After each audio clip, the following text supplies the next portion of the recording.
Okay, YouTubers, this is Joe from ArtAlienTV. A real quick game of interplanetary ice spy going on here, back on Mars, back in Gale Crater, and we are going back to Sol 1434, okay? And here is the page. Now there's a lot of images here of the wheels on the rover, and you can see some of the damage to the wheels, and there's also this ridge line in the background.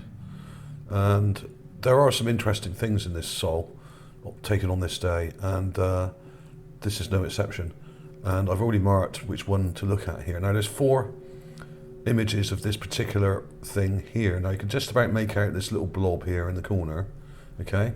It's also there, it's also there, and it's also there. So there are 4 photographs, 4 images of this particular spot, okay? And it may even actually be in other sols as well, either the day after or the day before. I may check that before I finish the video. So here we are, here's the raw image, let's click on that. And we have the ridgeline in the background, which looks pretty like a normal kind of Martian ridgeline with sand kind of sloping down like this, and you often get water condensing, well, freezing on these ridgelines and then melting in the afternoon and then running down. You often get these drip marks in the sand, okay? But then we have this thing here. Now, initially, I wasn't particularly interested in this. I thought, well, this is just another rock. But actually, when you look at it up close, it doesn't look anything like a rock, as a lot of Martian artifacts and things do. When you get up close, I'll show you the raw image first and then zoom in just to show you that I'm not making this up. Okay, here it is down here. Now, the image quality of this one is terrible. This is the JPEG, but if you download the BR2 version of the image, which is this one, it's slightly smaller but has a higher pixel density, and it doesn't have the gritty, horrible crap over it, okay? And you get this by right-clicking on the image and downloading instead of going to the full resolution one. It's still not great, it's still choppy, very distorted, but not as distorted, okay? And there you have it, okay? And you've got this thing here, at an angle, sticking out, with a kind of symmetrical kind of shape to it, curved kind of triangular shape here. And you have these, what look like levers and stuff on it, okay? Now, obviously you need to process the image to clean it up. And here we have it. Here's the raw image. Pretty choppy. I'll clean it up a little bit there by enlarging it. That gets rid of a lot of the pixelation, okay? If you get it right. And you can see here, you've got these symmetrical looking kind of lever-like structures here. And you've got this very straight bottom part to it here, and it's kind of got a nice curve to it. Now, I actually, let's look at the date on this. I actually found this about a month ago or something like that, a long time ago. Let me check the date on this, because this has been sitting on my desktop now for March the 1st. Yeah, March the 1st. So yeah, almost a month ago. It's been sitting on my desktop for nearly a month now, and I've been doing lots of other things. We've had builders in the house and stuff like that, so it's been difficult to get videos done recently. It's been absolute chaos in this house, but we're almost done now, so here we go. Right, there's the raw clip then. I just showed you there. That's an enlargement, obviously. You can see it a little bit more clearly, and I'm going to flip through now and show you the enhancement. Okay, brightened it up and brightened it up again.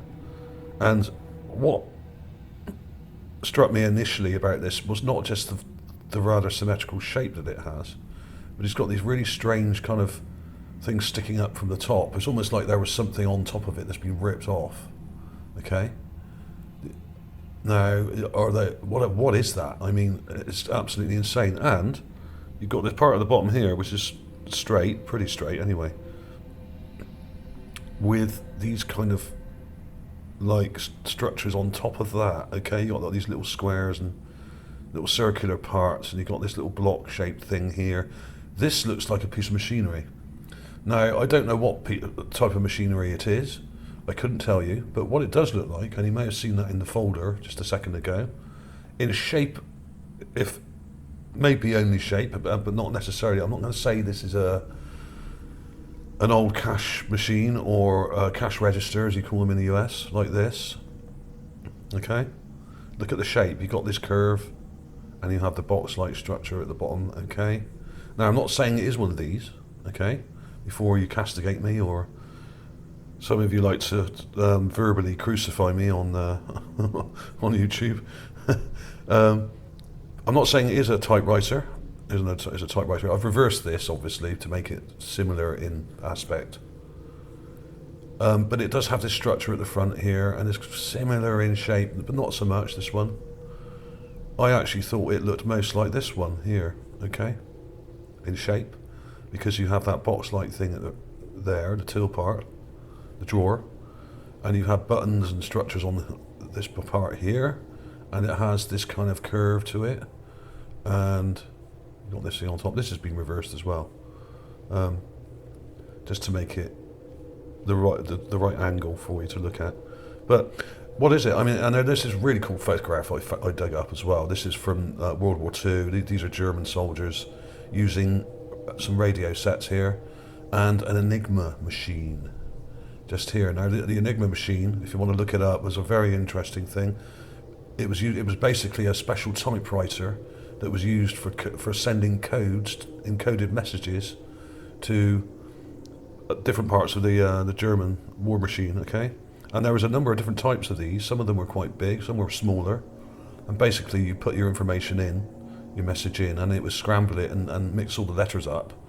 And the person at the other end would have a little notebook and look up the code to decode it, okay?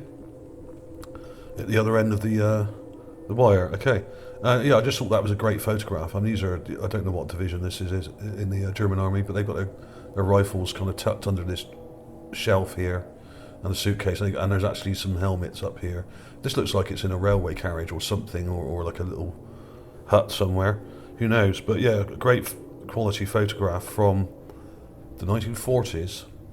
Much better quality, in fact, than the ones we're looking at now, which were supposedly only taken a month or so ago.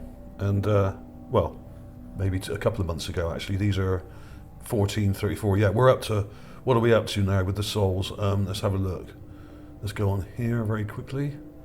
Let's see what number we're up to now. So yeah, these were taken a while back, probably, perhaps even last year. Yeah, we're up to, here we are, we're up to 1647 with the mass cam images.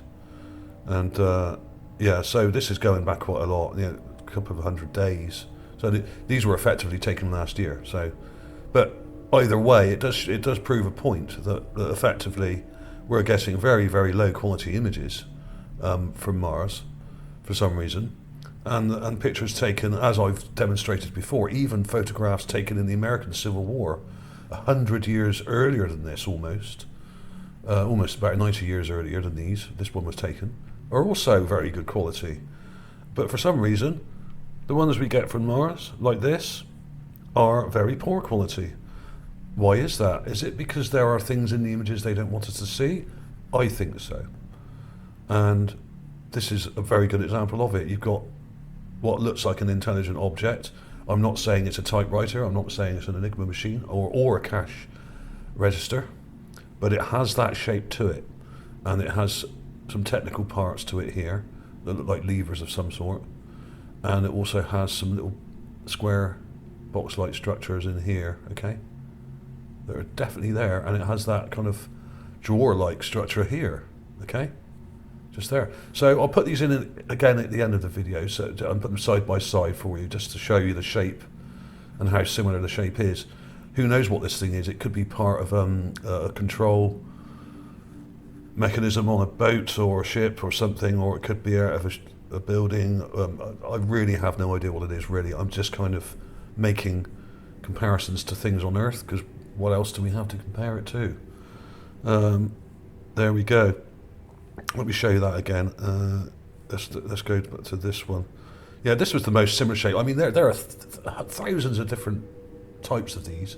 If you look up antique cash registers or tills, some have got buttons at the bottom, some have got buttons all the way up the top, some have got cranks on the side, some have got, I mean, they're just thousands of types of them, and I just got these up quickly as a basic comparison. I'm not saying it's a typewriter, but perhaps it had something on top like this that was torn off. You know what I mean? Because It does look like there was something attached to it here. I mean, it's a very choppy image, and if you get too close, it doesn't actually help. It does look like there was something on here that's been ripped off, and there's kind of bits of wire and stuff sticking up here, okay? So there we go. Thanks for watching, everybody. Answers on the postcard as usual. Is it a cash machine? No, probably not. Is it a typewriter? Probably not. Is it something else? Maybe. Thanks for watching. I'll see you soon.